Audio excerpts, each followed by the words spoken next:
Assalamualaikum warahmatullahi wabarakatuh ya. Jumpa lagi saudaraku Ten Senin ya, dimanapun Anda berada. Menanggapi komentar saudara kita ya, kaitannya dengan melihat gaib ya. Katanya dengan anaknya ini melihat gaib ya. Diikuti sejak SMP. Ya, bisa melihat pocongan, genderuwo, kuntilanak dan sebagainya. Nah, orang bisa melihat gaib itu ada dua ya.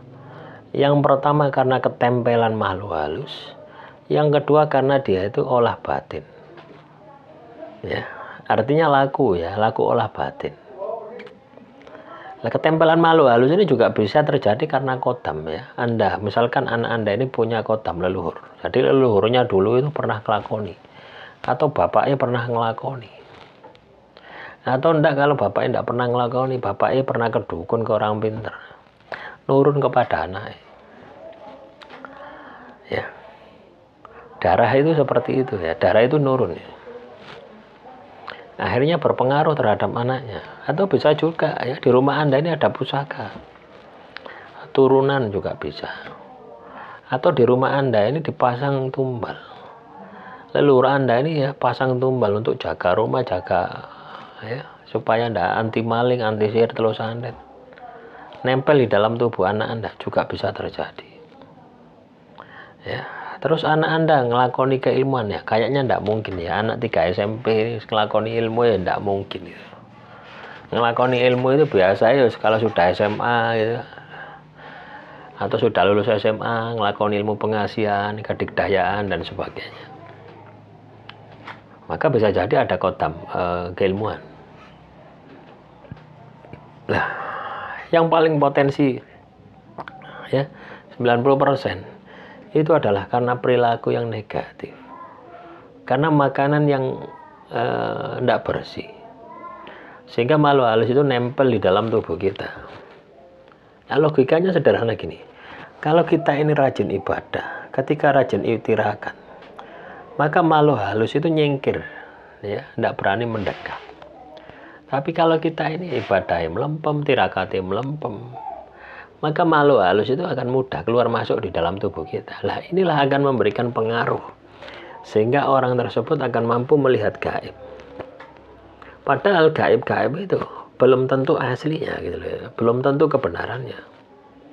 Bisa jadi penglihatan-penglihatan gaib tadi adalah ilusi, halusinasi yang diciptakan makhluk halus yang ada di dalam tubuh anak Anda.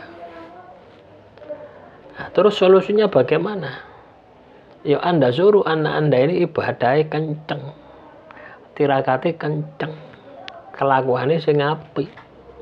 Supaya apa? Membersihkan makhluk halus yang ada di dalam tubuh anak Anda.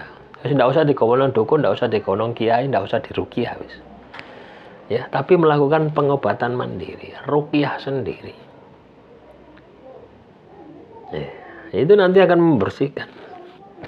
Kalaupun katakan anak Anda ini sudah ibadah kenceng, alim, tirakati kenceng, nanti dia bisa melihat gaib, maka penglihatannya bukan lagi penglihatan dari kodam yang menipu tadi, bukan lagi penglihatan makhluk halus yang menipu tadi, tapi memang penglihatan dari batinnya yang sudah bersih.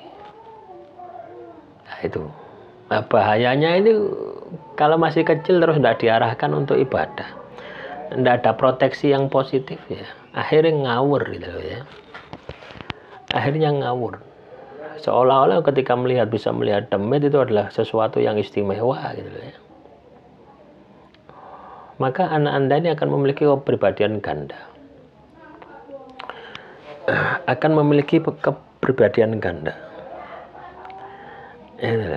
dan rentan untuk terjerumus kepada hal-hal yang sifatnya negatif. Ini tidak hanya berlaku bagi anak ya, tapi juga semua ya. Mau anda anak-anak, mau Anda dewasa, mau Anda tua, sama saja memiliki potensi itu.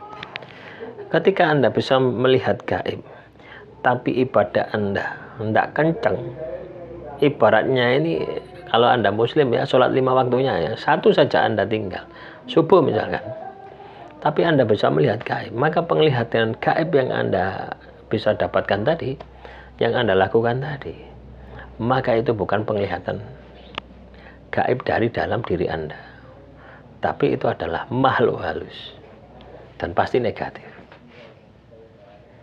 Nah, semoga ini bisa menjadi wawasan ya teman-teman nonton Senin.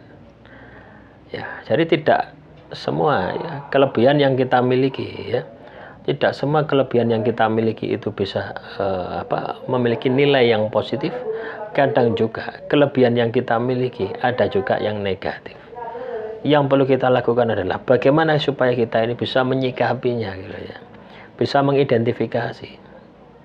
Dan ini akan berdampak pada kehidupannya. Ya.